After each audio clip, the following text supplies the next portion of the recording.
श्री राधा कृष्णाभ्याम नमः। भगवान श्री कृष्ण की कथाओं का आश्रय लेने वाले भक्तजनों, मैं संध्या रानी महात्मा वेद व्यास जी और गुरुजनों की आज्ञा से श्रीमद् भागवत महापुराण के चतुर्थ स्कंद के 11वें अध्याय को आरंभ करती हूँ। अध्याय 11 स्वयंभू मनु का ध्रुव जी को युद्ध बंद करने के लिए समझाना। श्री मैत्रेय जी कहते हैं, विदुर जी, ऋषियों का ऐसा कथन सुनकर महाराज ध्रुव ने आचमन कर श्री नारायण के बनाए हुए नारायण अस्त्र को अपने धनुष पर चढ़ाया। ऋषिवर नारायण के द्वारा आविष्कृत उस अस्त्र को धनुष पर चढ़ाते ही उससे राजहंस के से पक्ष और सोने के फल वाले बड़े तीखे बाण निकले और वे जिस प्रकार मयूर के कारव करते वन में घुस जाते हैं, उसी प्रकार भयानक साए साए शब्द करते हुए वे शत्रु की सेना में घुस गए। उन तीखी धार वाले बाणों ने शत्रुओं को बेचैन कर दिया। तब उस रणांगन में अनेकों यक्षों ने अत्यंत कुपित होकर अपने अस्त्र शस्त्र संभाले और जिस प्रकार गरुड़ के छेड़ने से बड़े बड़े सर्प फन उठाकर उनकी ओर दौड़ते हैं, उसी प्रकार वे इधर उधर से ध्रुव जी पर टूट पड़े। जब युद्ध बहुत दिनों तक चलता रहा, तब उनके पितामह स्वयंभू मनु ने देखा कि विचित्र रथ पर चढ़े हुए ध्रुव अनेकों निरपराध यक्षों को मार रहे हैं, तो उन्हें उन पर बहुत दया आई। वे बहुत से ऋषियों को साथ लेकर वहां आए और अपने पौत्र ध्रुव को समझाने लगे।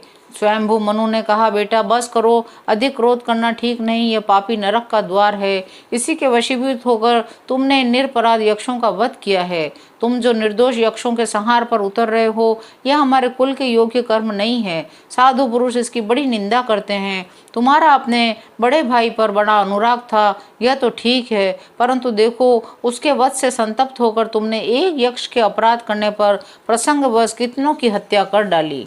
इस जड़ शरीर को ही आत्मा मानकर इसके लिए पशुओं की भांति प्राणियों की हिंसा करना, यह भगवत सेवी साधुजनों का मार्ग नहीं है। प्रभु की आराधना करना बड़ा कठिन है, परंतु तुमने तो लड़कपन में ही संपूर्ण भूतों के आश्रय स्थान श्री हरि की सर्वभूतात्म भाव से आराधना करके उनका परम पद प्राप्त कर लिया है। तुम्हें तो प्रभु भी अपना प्रिय भक्त समझते हैं और भक्तजन भी तुम्हारा आदर करते हैं, फिर तुमने ऐसा निंदनीय कर्म कैसे किया?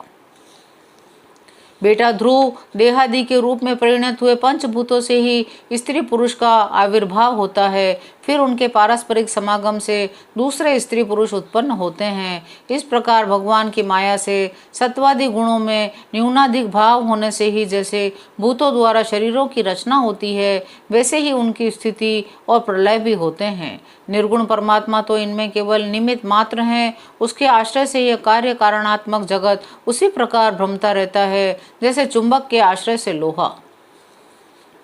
ध्रुव वे काल स्वरूप अव्यय परमात्मा ही स्वयं अंत रहित होकर भी जगत का अंत करने वाले हैं तथा अनादि होकर भी सबके आदि करता है। वे ही एक जीव से दूसरे जीव को उत्पन्न कर संसार की सृष्टि करते हैं। मृत्यु के द्वारा मारने वाले को भी मरवा कर उसका संहार करते हैं। वे काल भगवान संपूर्ण सृष्टि में समान रूप से अनुप्रविष्ट हैं। उनका न तो कोई मित्र पक्ष है और न ही शत्रु पक्ष है। सर्वसमर्थ श्री हरि कर्म बंधन में बंधे हुए जीव की आयु की वृद्धि और क्षय का विधान करते हैं, परंतु वे स्वयं इन दोनों से रहित और अपने स्वरूप में स्थित हैं। हे राजन, इन परमात्मा को ही मीमांसक लोग कर्म, चार्वाक, स्वभाव, वैशेषिक, मतावलंबी काल, ज्योतिषी देव और काम शास्त्री कहते हैं। वे किसी भी इंद्रिय या प्रमाण के विषय नहीं हैं।